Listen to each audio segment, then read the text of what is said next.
Captain Sarah Chen stood at the viewport of the diplomatic vessel Harmony, watching the massive alien mothership grow larger as they approached. The Zephyrian vessel looked like a twisted cathedral made of living coral, its bioluminescent patterns pulsing in complex rhythms that hurt her eyes to follow. After 3 months of careful negotiations, humanity was finally meeting with the Zephyrian Empire's ruling class. "Remember, Captain," Ambassador Rodriguez whispered beside her, "they consider themselves the dominant species in this galaxy. We're here to prove humans deserve a place at the table." Sarah nodded, adjusting her dress uniform. The weight of representing Earth's 4 billion people pressed down on her shoulders like a physical thing. The Zephyrians controlled 12 star systems and had technology that made human achievements look like cave paintings. But humanity had something they wanted: rare Earth minerals from the outer colonies. The docking bay of the Zephyrian ship was vast enough to hold a small city. Strange jellyfish-like creatures floated through the air, tending to various tasks with tentacles that moved like liquid silk. The gravity felt lighter here, and the air tasted of ozone and something sweet that reminded Sarah of jasmine.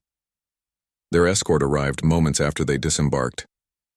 The Zephyrian stood nearly 8 feet tall, with elongated limbs and skin that shifted between purple and silver like oil on water. Its face was angular and beautiful in an alien way, with large eyes that held depths of intelligence that made Sarah feel uncomfortably studied. "I am Kexathera, voice of the royal court," it said through a translation device that made its words sound hollow.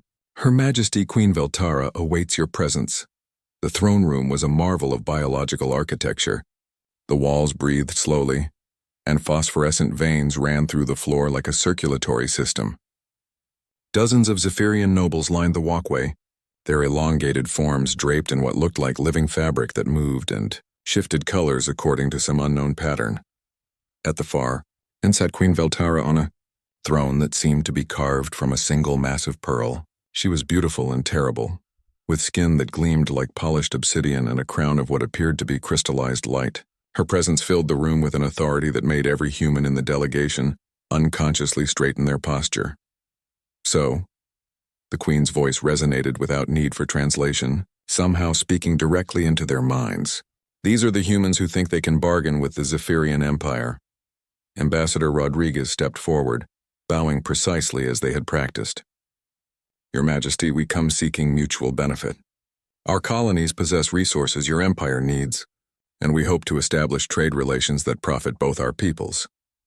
The Queen leaned forward, her large eyes studying the humans like specimens under a microscope. "You speak of mutual benefit, little ambassador. But what could your brief-lived species possibly offer us that we cannot take?" "Partnership," Sarah found herself saying, stepping beside Rodriguez despite protocol. "Humans may be new to the galaxy, but we have qualities that complement Zephyrian strengths." A ripple of what might have been amusement passed through the assembled nobles. The Queen's lips curved in what was unmistakably a smile, though it held no warmth. "Qualities?" Queen Veltara's mental voice carried mockery. "You live for barely a century. Your technology is primitive. Your bodies are fragile. What qualities could you possibly possess?" Sarah felt her diplomatic training warring with her natural impulses. The Queen was testing them, pushing to see how they would respond to insults. "Adaptability, Your Majesty. Humans have survived ice ages, plagues, wars, and disasters that would have destroyed other species. We don't just endure, we thrive." "Thriving?" The Queen stood, her towering form casting shadows across the throne room. "Your planet nearly destroyed itself with pollution and warfare before you reached the stars. You call that thriving? We call it learning," Sarah replied firmly. "Every mistake taught us something. Every failure made us stronger. Humans don't fear change, we embrace it." The Queen descended from her throne, moving with a grace that reminded Sarah of a predatory cat. She circled the human delegation, her presence making the air itself feel heavy. "Your species fascinates me," she said, stopping directly in front of Sarah. "So confident despite your obvious limitations. Tell me, Captain, for I can see the rank in your bearing. Do you truly believe humans and Zephyrians are compatible as allies?" Sarah met the Queen's alien gaze without flinching. "I believe compatibility isn't about similarity, Your Majesty. It's about complementary strengths." "Complementary?" The Queen's laugh was like crystal bells mixed with the sound of breaking glass. "My dear little human, You understand nothing about compatibility. Zephyrians have ruled this galaxy for 3,000 of your years. We are the apex of evolution, the perfect fusion of biological and technological advancement.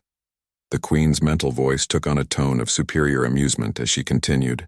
We reproduce through advanced genetic manipulation, creating offspring that surpass their progenitors in every measurable way. Our children are designed for perfection, modified before birth to excel in their chosen roles. We have eliminated the randomness and weakness that plagues natural reproduction. Sarah felt the trap closing but couldn't see the specific danger yet. That's impressive, Your Majesty. It is the cornerstone of our superiority, Queen Veltara declared, her mental voice now broadcasted to every noble in the room. Which brings me to the fundamental truth about our species that makes your hopes for partnership utterly laughable. The Queen's smile widened, showing teeth that gleamed like polished ivory. You see, little humans, there is an ancient law among spacefaring civilizations. Species that can interbreed are considered evolutionarily compatible, equals in the cosmic hierarchy. Species that cannot? She paused for dramatic effect. Well, they are categorized appropriately. Ambassador Rodriguez paled as the implication became clear. Sarah felt her stomach drop but kept her expression neutral. Your Majesty? Rodriguez said carefully. Surely the value of an alliance isn't determined by biological compatibility. Queen Veltara's laughter cut him off, a sound both beautiful and cruel that echoed through the throne room. Oh, my naive little ambassador, but it is. The ability to create hybrid offspring has been the basis for determining species equality for millennia. It shows that two species have achieved similar enough evolutionary advancement to merge their genetic lines. The Queen's eyes glittered with malicious joy as she delivered what she clearly considered the killing blow. Humans and Zephyrians could never reproduce together. Our biology, our very genetic structure makes it completely impossible. You are, by cosmic law and biological reality, our inferiors. The silence that followed was deafening. Sarah watched the assembled Zephyrian nobles practically vibrating with smug satisfaction, while her own delegation stood frozen in shock. But Sarah Chen hadn't become Earth's youngest starship captain by accepting defeat easily. Sarah took a slow breath, letting the Queen's words hang in the air like a challenge. Around the throne room, Zephyrian nobles whispered among themselves in their liquid language, clearly expecting the human delegation to crumble under the weight of this revelation. Your Majesty, Sarah said, her voice steady despite the diplomatic disaster unfolding around her. You speak of cosmic law as if it's written in stone. But humans have a saying, rules exist to be tested. Queen Veltara's eyes narrowed, the amusement in her mental voice sharpening to something more dangerous. Tested? Child, this is not some arbitrary regulation created by bureaucrats. This is biological reality. Zephyrian genetic structure is based on crystalline protein matrices that are completely incompatible with your carbon chain DNA. Our reproductive cells cannot even recognize yours as genetic material. And yet, Sarah continued, stepping closer to the towering Queen, human history is full of impossibilities that became possibilities. We were told we could never fly until we built wings. We were told we could never travel to other worlds until we built ships. We were told we could never survive in space until we adapted. A ripple of what might have been irritation passed through the assembled nobles. Ambassador Rodriguez shot Sarah a warning look, but she ignored it. Something in the Queen's too confident demeanor told her there was more to this story. You compare crude mechanical innovations to the fundamental laws of biology, the Queen said, her mental voice carrying the weight of absolute certainty. There is no technology that can bridge the gap between our species. No scientific advancement that can make the impossible possible. Perhaps not with current technology, Sarah agreed, surprising everyone in the room. But Your Majesty, you've just told us that reproduction compatibility is the basis for species equality. That implies other species have achieved what you claim is impossible with humans. The Queen's perfect composure flickered, for just a moment, so briefly that only someone trained in reading micro-expressions would have caught it. But Sarah had caught it, and suddenly pieces of a larger puzzle began falling into place. Of course, other species have achieved compatibility. Queen Veltara recovered smoothly. The Arctarians, the Synthesis Collective, the Void Dancers, all have genetic structures sophisticated enough to interface with Zephyrian biology. But they are ancient races with millions of years of evolution behind them. How long did it take them? Sarah asked innocently. To develop compatibility, I mean. The question hung in the air like a trap waiting to be sprung. Several nobles exchanged glances that Sarah filed away for later analysis. The queen's beautiful features hardened into a mask of royal displeasure. The timeline is irrelevant, she declared. What matters is that your species lacks the fundamental sophistication required for such advancement. But surely your Majesty's scientists have studied the question. Sarah pressed, her diplomatic training warring with her natural curiosity. After all, if Zephyrians are as evolutionarily advanced as you claim, your biotechnology must be capable of analyzing genetic compatibility with great precision. Ambassador Rodriguez was making subtle hand signals telling her to stop, but Sarah was onto something. The Queen's reaction wasn't that of someone stating simple fact, it was the reaction of someone protecting a secret. Our scientists, the Queen said slowly, have indeed studied your species since you achieved space travel. The analysis was thorough. And? Sarah prompted. Queen Veltara's smile returned, but it no longer reached her eyes. And they confirmed what I have told you. Humans and Zephyrians are completely incompatible. The biological barriers are absolute and insurmountable. That's interesting, Sarah mused, pretending to accept the answer. Because in my research preparing for this mission, I noticed something curious about the species you mentioned, the ones that achieved compatibility with Zephyrians. The throne room fell silent except for the subtle breathing of the biomechanical walls. Even the floating attendant creatures seemed to pause in their tasks. They all started as what you'd call primitive species, Sarah continued. The Arctarians were described in your historical records as crude warriors with barely developed space travel when first contact was made. The Synthesis Collective were biological primitives with simple tool use. Yet somehow, all of them developed the sophisticated genetic structures needed for compatibility. Queen Veltara's mental voice, when it came, carried a new edge of warning. Your point, Captain? My point, Your Majesty, is that it seems impossible is a word that gets redefined quite often in this galaxy. Sarah paused, watching the Queen's reaction carefully. I'm curious. When your scientists studied human genetics, did they identify any potential pathways for development? Any theoretical approaches that might work given sufficient advancement? The silence stretched long enough that Sarah could hear her own heartbeat. When Queen Veltara finally spoke, her words came like individual drops of ice. Captain Chen, you are venturing into areas beyond your understanding. The secrets of genetic compatibility are not shared with primitive species. Secrets? Sarah jumped on the word immediately. But, Your Majesty, if compatibility is impossible, what secrets could there be? You've made it sound like a simple matter of biological fact. Ambassador Rodriguez finally intervened, stepping forward with diplomatic urgency. Your Majesty, please forgive Captain Chen's enthusiasm. She means no disrespect, but Sarah wasn't backing down. Actually, I do mean something by it. She looked directly at Queen Veltara, her voice carrying a new certainty. Your Majesty, I think your scientists didn't just study human genetics. I think they found something that worried them. The reaction was immediate and telling. Several nobles straightened in alarm, their color-shifting skin cycling rapidly through what Sarah was beginning to recognize as signs of agitation. The Queen herself went perfectly still, her breathing stopping entirely. You know nothing about what our scientists found, Queen Veltara said. But her mental voice lacked its earlier confidence. Then why not tell us?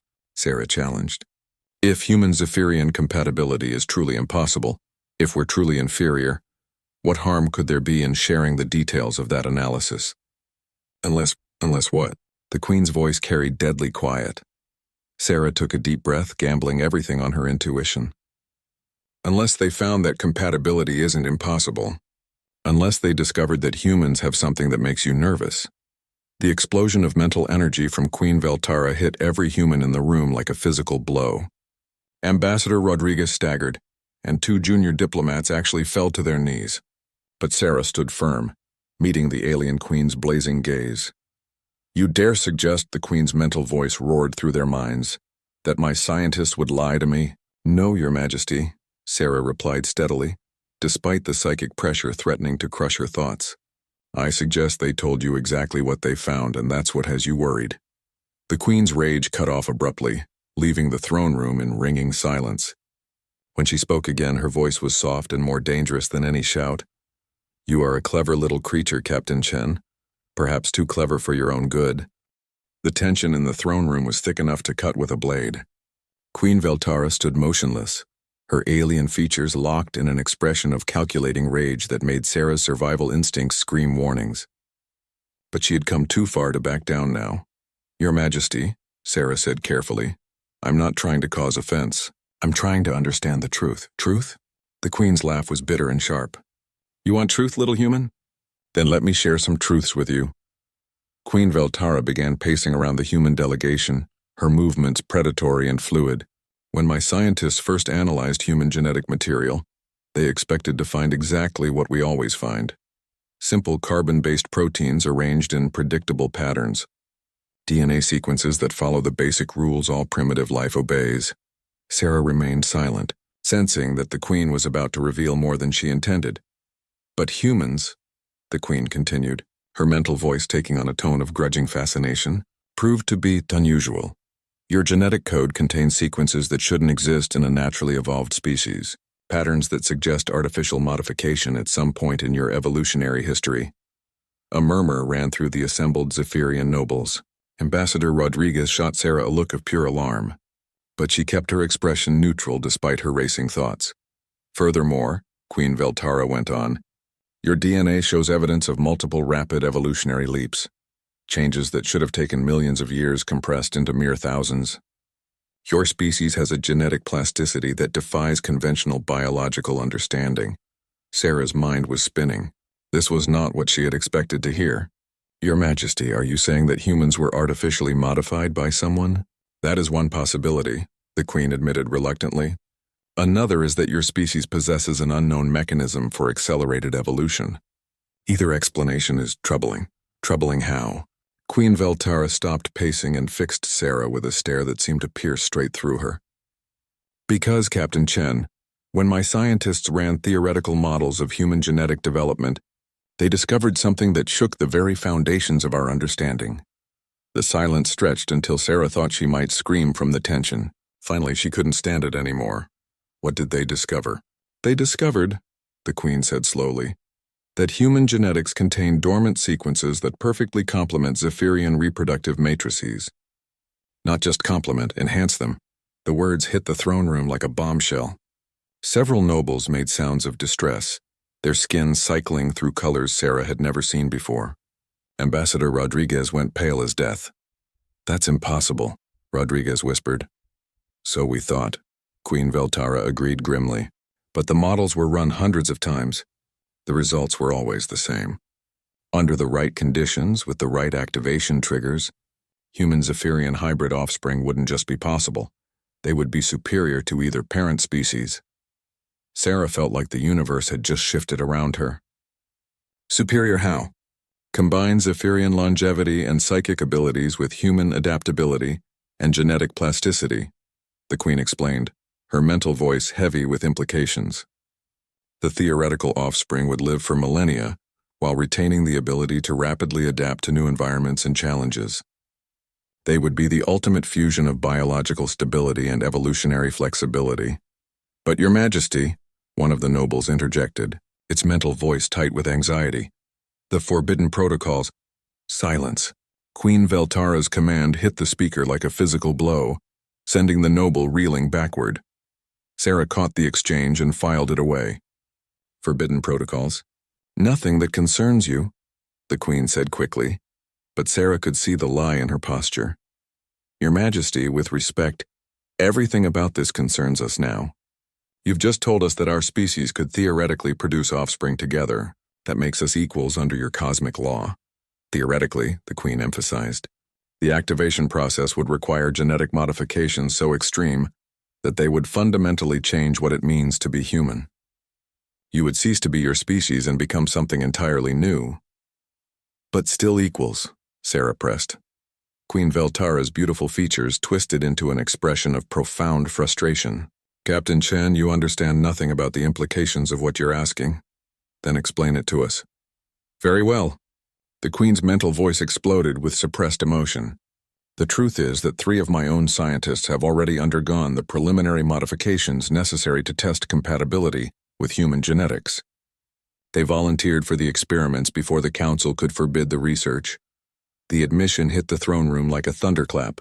Nobles throughout the chamber began talking at once, their mental voices creating a chaotic storm of overlapping thoughts. Guards moved closer to the throne, their weapons humming with barely contained energy. Veltara, one particularly imposing noble, stepped forward, its mental voice carrying authority that rivaled the queen's own. You promised the council that the research would remain theoretical. The research was theoretical, the queen shot back, until Dr. Zexmar and her team presented irrefutable evidence that the modifications were not only possible, but surprisingly simple to implement. Sarah's diplomatic training finally kicked in, and she realized she was witnessing something unprecedented, a fracture in Zephyrian unity. The queen had revealed state secrets in front of foreign diplomats, and her own nobles were openly challenging her authority.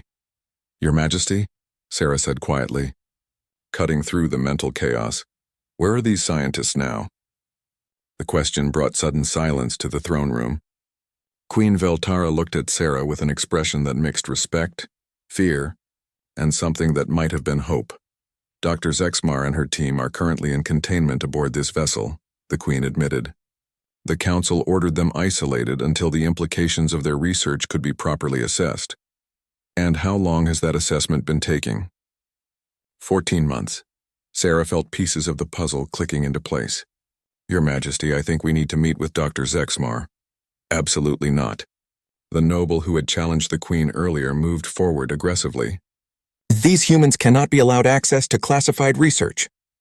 But Queen Veltara held up a hand, her eyes never leaving Sarah's face. Actually, Kexthula, they can. Because according to our own laws, if human Zephyrian compatibility is genuinely possible, then Captain Chen and her delegation have the right to participate in any research that affects their species' future. The implication hung in the air like a sword waiting to fall. If humans and Zephyrians could indeed produce hybrid offspring, then humanity wasn't a primitive species to be dismissed. They were potential partners in something that could reshape the galaxy.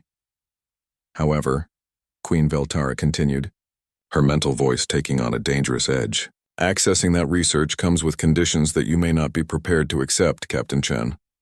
What conditions? The Queen's smile returned, but now it held genuine weight behind it. If you want to meet Dr. Zexmar and learn the truth about human Zephyrian compatibility, you must be willing to undergo the preliminary modifications yourself. You must be willing to become the first human test subject in the greatest biological experiment in galactic history. Sarah felt her breath catch. Around her, the human delegation stood frozen in shock. The Queen was offering her a chance to prove humanity's worth, but the price might be her humanity itself. The silence in the throne room was deafening. Sarah could feel Ambassador Rodriguez's panic radiating from beside her, could see the calculation in Queen Veltara's alien eyes, could sense the barely contained chaos among the Zephyrian nobles. The weight of representing all humanity had just become crushingly personal. Your Majesty, Rodriguez finally managed to say, surely you can't expect Captain Chen to make such a decision without consulting Earth Command. Earth Command is 4 months away at light speed, Queen Veltara interrupted. Dr. Zexmar's research cannot wait that long. The Council is scheduled to vote on the termination of her project in 72 hours. If the modifications haven't been tested by then, the opportunity will be lost forever. Sarah felt the trap closing around them, but also sensed an opportunity. What exactly do these modifications involve? Genetic restructuring at the cellular level, the Queen explained, her mental voice clinical but not unkind. Your DNA would be partially rewritten to activate the dormant sequences my scientists discovered. The process is intensive, dangerous, unknown, the Queen admitted. The 3 Zephyrian volunteers survived their modifications, but they're still undergoing observation. We don't know what long-term effects there might be. One of the nobles stepped forward, its mental voice heavy with concern. Your Majesty, this is madness. To risk both species' genetic integrity for an experiment. The experiment is already underway, Queen Veltara snapped. The question now is whether we proceed scientifically or abandon the greatest discovery in galactic history because we're afraid of the unknown. Sarah looked at her delegation. Rodriguez was pale with terror, clearly imagining the diplomatic catastrophe if Earth's representative died in an alien medical experiment. The other diplomats looked equally horrified, but Sarah found herself thinking about something else entirely. Your Majesty, you said the dormant sequences in human DNA perfectly complement Zephyrian genetics. How is that possible? What are the odds of such a precise biological match occurring naturally? Queen Veltara's pause told Sarah she had asked the right question. The odds, the Queen said slowly, are approximately 14 billion to 1 against natural occurrence. Which means, Captain Chen, that someone or something deliberately designed human genetics to be compatible with Zephyrian reproduction. The question is who and why. The implications hit Sarah like a physical blow. If humans had been genetically engineered for compatibility with Zephyrians, it suggested a level of planning and foresight that spanned thousands of years. It meant humanity's entire existence might be part of some cosmic design. How long have Zephyrians been monitoring human development? Sarah asked. Since you developed agriculture, Queen Veltara admitted. We've watched your species for nearly 10,000 years, waiting to see if you would develop space travel. When you finally reached the stars, we knew it was time to make contact. You've been watching us for 10,000 years, Sarah repeated slowly. And in all that time, you never suspected the genetic compatibility? The technology to detect such subtle genetic relationships has only existed for the last century, the Queen explained. Before that, compatibility testing was crude and unreliable. Sarah nodded, pieces of the puzzle continuing to fall into place. Your Majesty, what happened to the other species that achieved compatibility with Zephyrians? Are they still around? The Queen's reaction was immediate and telling, a flicker of something that might have been grief crossing her alien features. They are transformed, she said finally. The Arcturians became something beyond individual existence, a collective consciousness that spans multiple dimensions. The Synthesis Collective merged so completely with technology that they exist as pure information. The Void Dancers, she paused. The Void Dancers became something we cannot even comprehend, beings of living space-time itself. They all transcended their original forms, Sarah realized. Yes, and in each case, the transcendence began with successful reproduction between their species and ours. The hybrid offspring became bridges between realities, catalysts for evolutionary leaps that neither parent species could achieve alone. Rodriguez finally found his voice. Your Majesty, you're talking about the complete transformation of human civilization, the end of humanity as we know it, or the beginning of humanity as it was meant to be, Queen Veltara countered. Captain Chen, your species stands at a crossroads. You can remain as you are, short-lived, limited, eventually forgotten, or you can take the next step in an evolutionary journey that was planned before your first cities were built. Sarah felt the weight of the moment pressing down on her. Not just the weight of representing Earth, but the weight of possibly determining humanity's ultimate destiny. I need to meet Dr. Zexmar, she said finally. I need to understand exactly what these modifications would involve. Queen Veltara smiled, and for the first time, it seemed genuinely pleased rather than calculating. I was hoping you would say that. The journey to Dr. Zexmar's laboratory took them deep into the heart of the Zephyrian ship, through corridors that pulsed with bioluminescent veins and chambers filled with technology that seemed grown rather than built. The Queen led the way personally, her guards flanking the human delegation.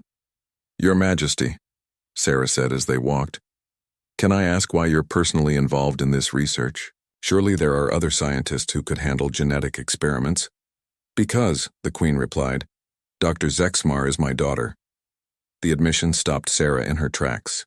Your daughter? Zephyrians reproduce rarely, Captain Chen. Perhaps once every few centuries. When we do, the offspring inherits not just genetic material but memories, knowledge, and purpose from their progenitors. Zexmar was born with an instinctive understanding of genetics that surpasses my own. And she volunteered for the modifications herself? Queen Veltara's steps slowed. She insisted on them. Against my direct orders, against the Council's prohibitions, against every protocol we have for genetic research. She said the discovery was too important to approach cautiously. They reached a sealed door marked with symbols that hurt to look at directly. Queen Veltara placed her hand against a bioscanner, and the door dilated open like an iris. Dr. Zexmar, the Queen called out in her liquid native language, then switched to mental communication for the humans' benefit. I've brought the human delegation to meet you. The laboratory beyond was a fusion of organic and technological elements that defied easy description. Crystalline structures grew from the floor and ceiling, connected by networks of what looked like living cables. Holographic displays showed complex genetic models that rotated and shifted in three-dimensional space, and standing in the center of it all was Dr. Zexmar, or what she had become. The scientist was still recognizably Zephyrian, but changes were evident. Her skin held new patterns of coloration that seemed to shift based on her thoughts. Her eyes had developed an inner luminescence that reminded Sarah eerily of human neural activity. When she moved, there was a new fluidity to her actions, as if she was more comfortable in her own body than any being had a right to be. Captain Chen, Dr. Zexmar said, her mental voice carrying harmonics that hadn't been present in other Zephyrians. I've been looking forward to meeting you. I believe you and I are going to change the galaxy. Dr. Zexmar moved through her laboratory with a grace that was both beautiful and unsettling. Sarah watched as the scientist's transformed body seemed to flow between workstations, her modified physiology clearly more efficient than baseline Zephyrian biology. The changes are remarkable, aren't they? Zexmar said, noticing Sarah's attention. The preliminary modifications don't just prepare us for compatibility, they optimize our existing biological systems. I require less energy, process information faster, and my cellular regeneration has increased by 300%. But you're still you? Sarah asked carefully. More me than I've ever been, Zexmar replied, her mental voice carrying undertones that were both alien and strangely familiar. The modifications don't change personality or consciousness, they enhance them. I think more clearly, feel more deeply, understand connections I never saw before. Queen Veltara moved closer to her daughter, and Sarah caught a flicker of maternal concern in the monarch's posture. Show Captain Chen the compatibility data. Zexmar gestured to a holographic display that immediately sprang to life with complex genetic models. This is baseline human DNA, she explained, pointing to a twisting double helix that rotated slowly in the air. And this is Zephyrian genetic structure. A second model appeared. Not a simple helix, but a complex crystalline lattice that pulsed, with internal patterns of light, completely incompatible under normal circumstances. Zexmar continued. Different base proteins, different replication methods, different cellular organization. But watch what happens when we activate the dormant sequences in human genetics. The human DNA model began to change, new structures emerging from what had seemed like empty space between the gene sequences. The simple helix became more complex, developing crystalline nodes that began resonating with the Zephyrian genetic pattern. The dormant sequences aren't random, Zexmar explained excitedly. They're instructions for building biological interfaces, living translation protocols that can bridge the gap between carbon-based and crystalline-based life. Ambassador Rodriguez leaned forward, despite his obvious discomfort. Dr. Zexmar, who could have created such sophisticated genetic programming in humans? That, Zexmar admitted, is the question that keeps me awake during rest cycles. The level of biotechnology required to create these sequences is beyond what any known civilization has achieved.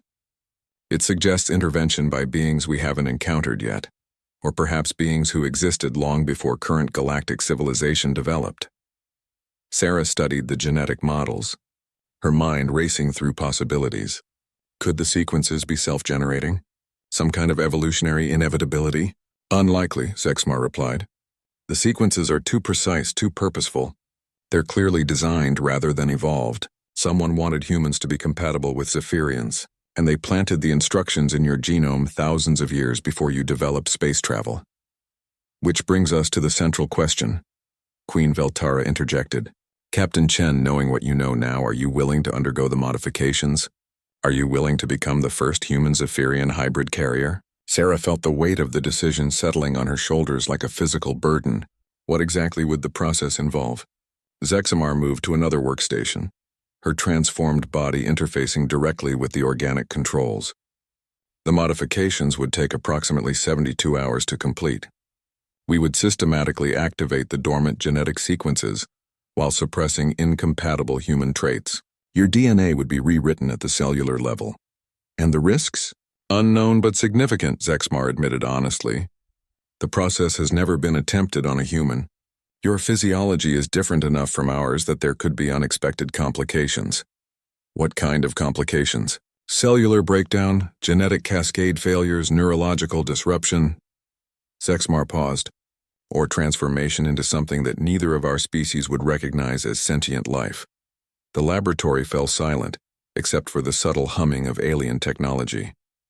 Sarah looked around at the faces watching her. Rodriguez's terrified concern, Queen Veltara's calculating hope, Sexmar's scientific enthusiasm. There's something else you need to know, Sexmar said quietly. The modifications are irreversible. Once activated, the genetic changes become permanent. You would never be able to return to baseline human biology, but I would still be me? Based on my own experience, yes. Enhanced but fundamentally unchanged. Sexmar's bioluminescent eyes met Sarah's gaze. Captain Chen, I believe this is why humans were created. This is your species' purpose, to bridge the gap between biological life and something greater. Sarah found herself thinking about humanity's history, about the long journey from caves to starships. Had it all been leading to this moment? If I agree, she said slowly, and if the modifications are successful, what happens next? Then we attempt reproduction between our species, Queen Veltara answered. If successful, the offspring would represent a new form of life, one that could eventually transcend the limitations of both parent species. And if it fails? Then humanity continues as it is, the Queen replied. A short-lived species on the galaxy's periphery, eventually forgotten when your star burns out. Sarah closed her eyes, feeling the weight of choice pressing down on her. When she opened them again, her resolve had crystallized. I have conditions, she said firmly. Name them. Queen Veltara responded immediately. First, Dr. Sexmar provides complete documentation of the modification process to my ship's medical officer. If something happens to me, humanity needs to understand what was attempted. Agreed. Second, if the modifications are successful, the hybrid offspring becomes a citizen of both Earth and the Zephyrian Empire, with full rights and protections under both legal systems. Queen Veltara's pause was brief but noticeable. Agreed. Third, regardless of outcome, humanity gains equal status in the galactic community. No more dismissal as a primitive species. If you survive the modifications and prove compatibility, that status comes automatically under cosmic law, the Queen confirmed. Sarah took a deep breath. Then I agree to undergo the genetic modifications. Ambassador Rodriguez stepped forward, his face pale with worry. Sarah, you can't make this decision for all humanity. You don't have the authority. Actually, I do, Sarah interrupted, pulling out her command authorization codes. As senior ranking officer on a first contact mission, I have emergency authority to make decisions affecting Earth's diplomatic status. This qualifies. She turned back to Queen Veltara. When do we begin? Immediately, Sexmar answered before her mother could respond. The council vote is in 72 hours. If we're going to prove human Zephyrian compatibility, we need every available moment. Queen Veltara studied Sarah with something that might have been respect. Captain Chen, you understand that you're volunteering to become something unprecedented in galactic history? The first hybrid between two incompatible species? No, Your Majesty, Sarah corrected gently. I'm volunteering to become something that was planned before either of our civilizations existed. I'm just fulfilling humanity's original purpose. The Queen's smile was genuine for the first time since they'd met. Then let us discover what that purpose truly is. As Dr. Sexmar began preparing the modification chamber, Sarah felt a strange certainty settling over her. Whether this was humanity's destiny or its destruction, she was about to find out. The modification chamber was unlike anything Sarah had ever seen. It resembled a cocoon made of living crystal, its walls pulsing with veins of light that seemed to respond to her heartbeat. Biomechanical tendrils hung from the ceiling like sleeping serpents, waiting to interface with her nervous system during the transformation process. The chamber will monitor every aspect of your physiology during the modifications, Dr. Sexmar explained as she made final calibrations to the organic machinery. If any vital signs become critical, the process will automatically halt. And if that happens, then we attempt to stabilize you at whatever modification level you've reached, Sexmar replied honestly. There's no going back, but we might be able to prevent fatal cascade failures. Sarah nodded, trying to project confidence she didn't entirely feel. Ambassador Rodriguez stood beside the chamber, his face a mask of barely controlled panic. Sarah, please reconsider, he pleaded one last time. There has to be another way to prove human worth to the galaxy. There might be, Sarah agreed, beginning to remove her uniform. But this is the way that's been planned for thousands of years. I can feel it, Rodriguez. This is right. Queen Veltara approached, carrying what appeared to be a medical scanner made of crystallized light. Captain Chen, before we begin, I need to run one final compatibility check. The preliminary scans were promising, but we need absolute certainty. Sarah held still as the Queen ran the scanner over her body. The device hummed with energy that made her skin tingle and her teeth ache. When it was finished, Queen Veltara studied the results with an expression of growing amazement. Remarkable, she breathed. Your genetic patterns are even more compatible than our models predicted. Captain Chen, your DNA isn't just prepared for modification, it's eager for it. The dormant sequences are already beginning to activate in response to proximity to Zephyrian biology. Dr. Zexmar rushed over to examine the scanner results, her enhanced perception allowing her to process the data at superhuman speed. Mother, look at these resonance patterns. Her genetics aren't just compatible, they're complementary. The human sequences fill gaps in our own genetic structure that we never even realized existed. What does that mean? Sarah asked.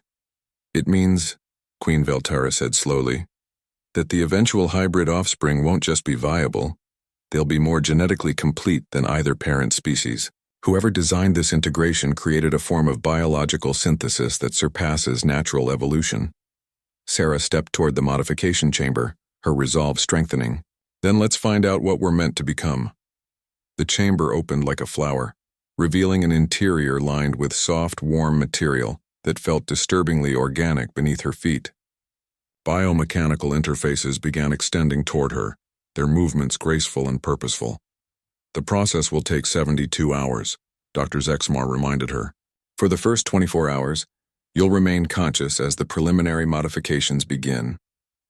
After that, we'll induce a form of hibernation while the more intensive changes occur. Sarah settled into the chamber's embrace, feeling the biomechanical tendrils making contact with her skin. The sensation was strange but not unpleasant, like being touched by living silk that carried electrical current. One last thing, Queen Veltara said as the chamber began to close around Sarah. During the conscious phase, you may experience visions or memories that aren't your own. The genetic activation process sometimes triggers ancestral memory recall. Don't be alarmed. The chamber sealed with a soft hiss, and Sarah found herself in a warm, dimly lit space that pulsed with the rhythm of her own heartbeat. The biomechanical interfaces began their work immediately, and she felt a strange tingling sensation as her DNA began its planned transformation. For the first few hours, the changes were subtle. Sarah felt more alert, her thinking clearer and faster than it had ever been. Colors seemed more vibrant, even in the chamber's subdued lighting. She could hear conversations happening outside the chamber with perfect clarity, despite the organic walls that separated her from the laboratory. Then the visions began. Images flooded Sarah's mind. Not memories of her own life, but something far older. She saw Earth as it had been thousands of years ago, when humanity was just beginning to develop agriculture. But the planet wasn't empty of advanced life. Beings of impossible beauty and complexity moved through ancient human settlements, studying and occasionally interacting with primitive humans. These beings looked nothing like any species Sarah knew of. They were creatures of living light and crystalline thought, their forms shifting between physical and energy states at will. They moved through time as easily as humans moved through space, their consciousness spanning millennia. Sarah watched through ancestral eyes as these beings carefully modified human genetics, planting seeds of potential that would lie dormant for thousands of years. She saw them create similar modifications in other species throughout the galaxy.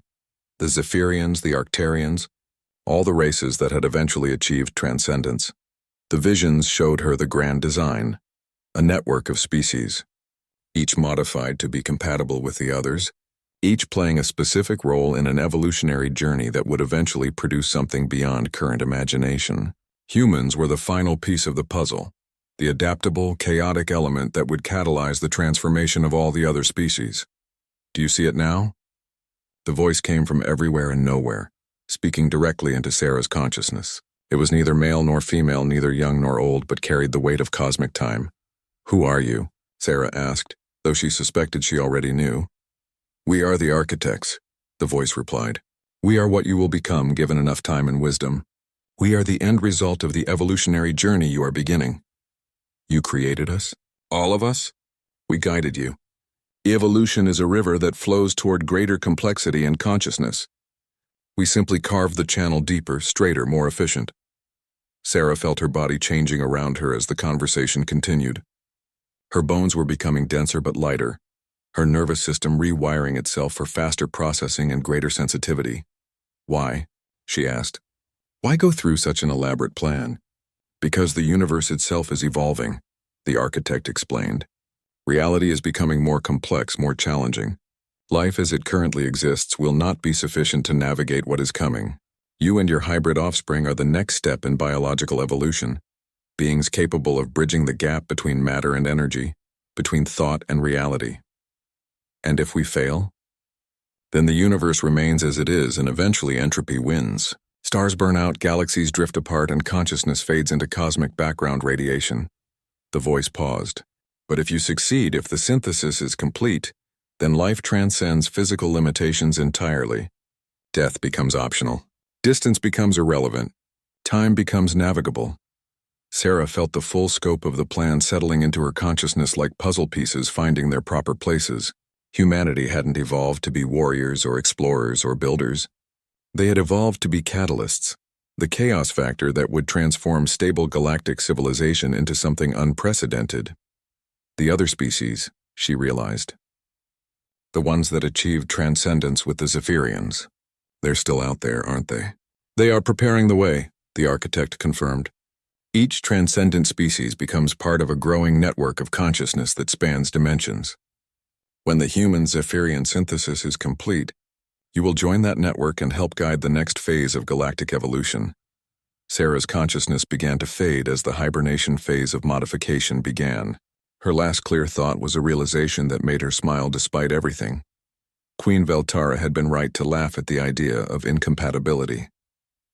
But she had been laughing for the wrong reasons.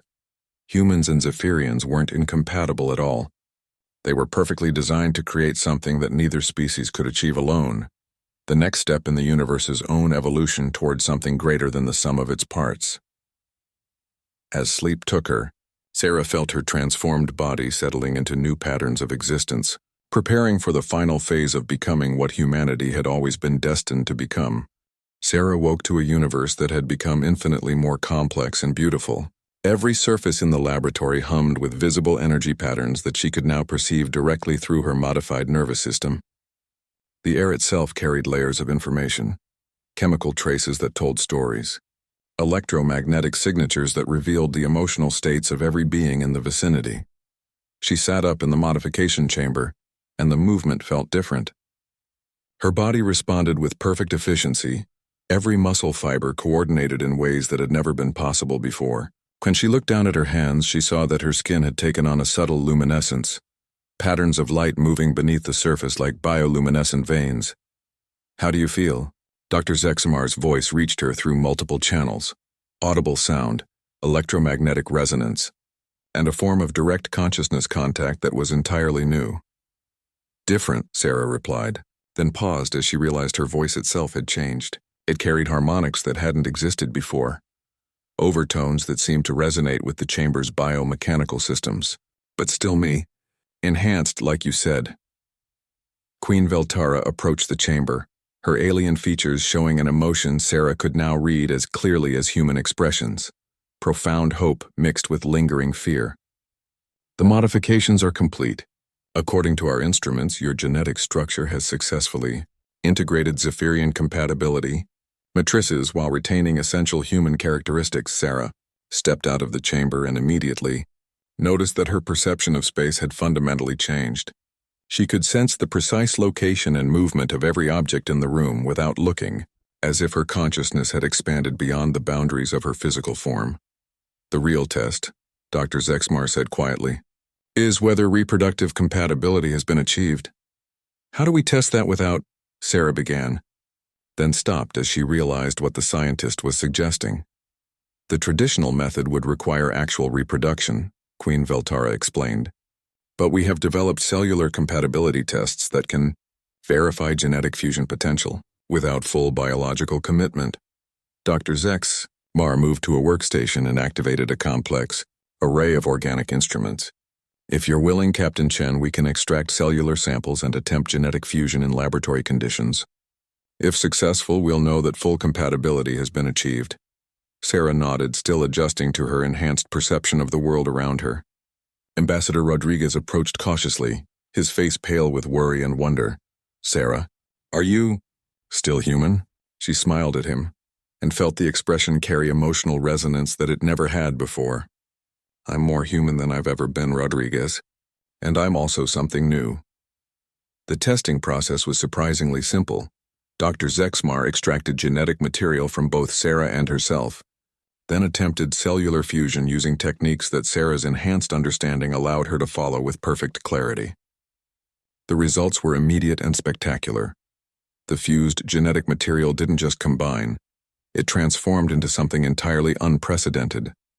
The resulting cellular structure pulsed with its own energy, displaying characteristics of both parent species while transcending the limitations of either. Successful fusion, Dr. Zexmar announced, her mental voice carrying awe and triumph. Not only is reproduction possible, but the hybrid genetics show enhanced stability and capabilities that exceed our most optimistic projections. Queen Veltara stared at the test results for long moments before speaking. Captain Chen, according to cosmic law, this proves that humans and Zephyrians are evolutionary equals. Your species is entitled to full galactic citizenship and all associated rights and privileges. But more than that, Sarah said, her enhanced perception allowing her to see implications that would have been invisible before. This proves that the architect's plan is working. We're not just compatible. We're the missing piece that allows Zephyrian evolution to continue. She turned to face the assembled group, her transformed awareness letting her sense the emotional states and thought patterns of everyone present. Your species has been stagnant for thousands of years, hasn't it? Stable, perfect, but unable to grow beyond your current limitations. Queen Veltara's surprise was visible in electromagnetic patterns that Sarah could now read like text. How did you know? Because that's what the vision showed me. Every species in the galactic community reached a point of evolutionary stability, where further growth became impossible. You needed chaos, unpredictability, the human factor to break through those barriers. Dr. Zexmar nodded eagerly. The hybrid genetics show exactly that pattern. Zephyrian stability enhanced by human adaptability, creating a form of life capable of continued evolution rather than biological stagnation. So what happens now?